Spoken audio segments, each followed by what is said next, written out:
अखंड आनंद बोधाय शिष्य संतापहारिणे सच्चिदानंद रूपाय तस्मै श्री गुरवे नमः। तस्मै श्री गुरवे नमः। रामादिवत् प्रवर्तितव्यम न तो रावणादिवत। कल की कक्षा में हमने चर्चा की थी कि हमें किस प्रकार से राम के समान आचरण करना चाहिए और रावण के समान नहीं। इस प्रकरण में हमने वशिष्ठ जी के जीवन चरित्र को देखा, किस प्रकार से उन्होंने अपनी स्थिर बुद्धि से विभिन्न प्रकार की समस्याओं का समाधान बड़े शांतिपूर्वक तरीके से किया। साथ ही में विश्वामित्र जी का भी हमने नाम सुना। आज हम विश्वामित्र जी के जीवन चरित्र से जानेंगे कि हमें क्या करणीय कर्म करने हैं और क्या हमारे लिए अकर्तव्य हैं। कल की कक्षा में हमने वशिष्ठ जी से कर्तव्य कर्मों का ज्ञान प्राप्त किया और विश्वामित्र जी से हम कर्तव्य और अकर्तव्य दोनों के विषय में ज्ञान प्राप्त करेंगे।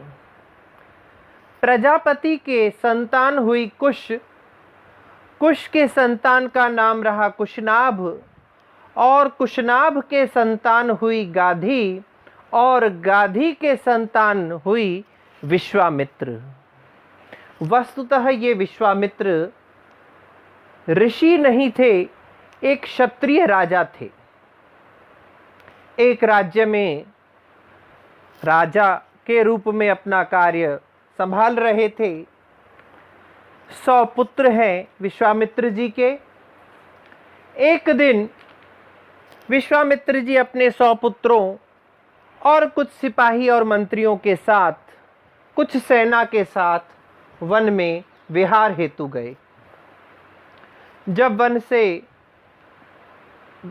प्रस्थान कर रहे थे, अचानक से मार्ग में विश्वामित्र जी की दृष्टि एक कुटिया पर पड़ी, एक आश्रम पर पड़ी। तो सोचा क्यों न चल कर के आश्रम में विद्यमान जो ऋषि है उनसे आशीर्वाद लिया जाए। जैसे ही विश्वामित्र जी आश्रम पहुंचे तो देखा ये तो वशिष्ठ जी का आश्रम है। ऋषि को प्रणाम करके आशीर्वाद प्राप्त किया।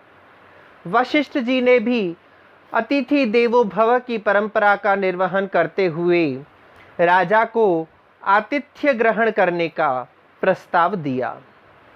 तब राजा विश्वामित्र कहने लगे, गाधी तनय कहने लगे कि ऋषिवर, मैं एकाकी नहीं हूँ, मेरे साथ मेरे 100 पुत्र, कुछ मंत्री, सिपाही और सेना भी है। तो मैं आपका आतिथ्य किस प्रकार से ग्रहण कर सकता हूँ? आपके आश्रम में तो इतने सैकड़ों लोगों के भोजन की व्यवस्था तक नहीं हो सकती। तब ऋषि ने कहा कि महाराज, आप आतिथ्य ग्रहण कीजिए, मैं आपके अतिथि सत्कार का इच्छुक हूँ। तब विश्वामित्र जी अपने सभी जो उनके साथ लोग थे उनके साथ आश्रम में आते हैं और विश्वामित्र जी वहाँ बैठते हैं। तो देखते हैं कुछ ही क्षण में वशिष्ठ जी उन सभी लोगों के लिए 56 प्रकार के व्यंजनों की व्यवस्था कर देते हैं कुछ ही क्षण में। विश्वामित्र जी यह देख करके बड़े आश्चर्यचकित हो जाते हैं। कुछ समय पश्चात जैसे ही भोजन इत्यादि से निवृत्त हुए, जब विश्वामित्र जी ने वशिष्ठ ऋषि से आज्ञा मांगी, तब ऋषि ने कहा कि नहीं, आप मेरा आतिथ्य कुछ दिन और ग्रहण कीजिए। वहाँ कुछ दिन रहने के पश्चात देखा कि एक नंदिनी नाम की गौ है जो वह वशिष्ठ जी के प्रत्येक कर्म का निर्वहन स्वयं करती है। वशिष्ठ जी उस नंदिनी गौ से निवेदन करते हैं और नंदिनी गौ वशिष्ठ जी के निवेदन अनुसार सभी प्रकार की सामग्री वहीं पर उपस्थित कर देती है।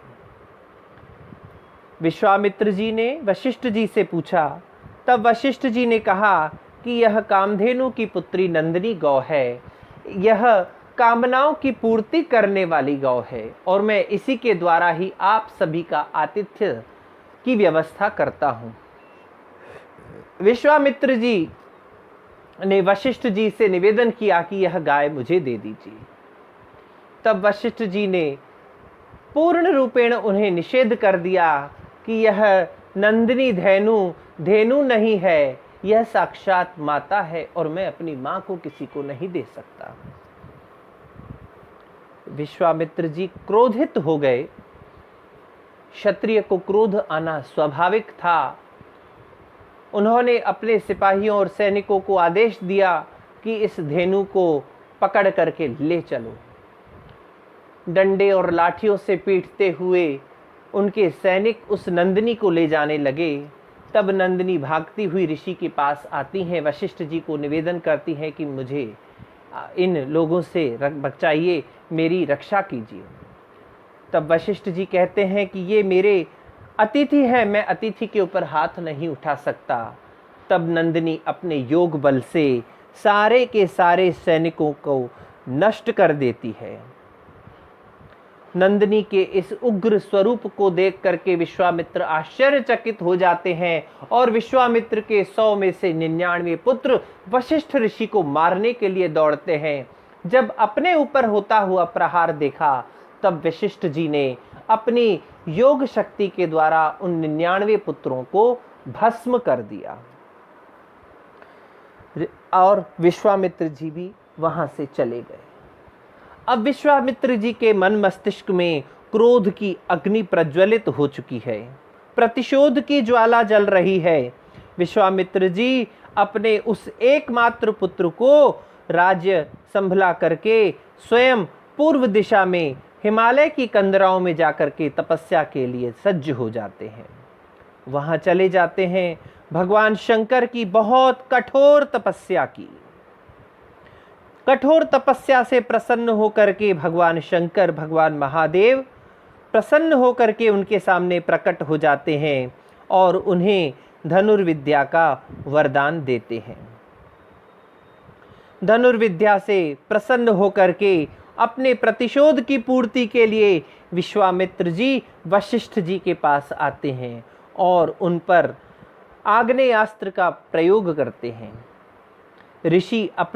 वशिष्ठ ऋषि अपने योग बल से, अपनी शक्तियों के द्वारा उनके उस आग्नेयास्त्र को निष्फल कर देते हैं। आग्नेयास्त्र के पश्चात वशिष्ठ जी के ऊपर विश्वामित्र जी ने अनेक प्रकार के अनेक अस्त्र और शस्त्र, जिनमें रुद्रास्त्र, वरुणास्त्र, इंद्रास्त्र, मानवास्त्र, पाशुपतास्त्र, मोहनास्त्र, मारणास्त्र, कालचक्र, विष्णु चक्र, धर्म चक्र, वायव्य अस्त्र, मंथ अस्त्र, पिनाक, वरुण इत्यादि न जाने अनेकानेक अस्त्रों का प्रयोग विश्वामित्र जी ने वशिष्ठ मुनि पर किया।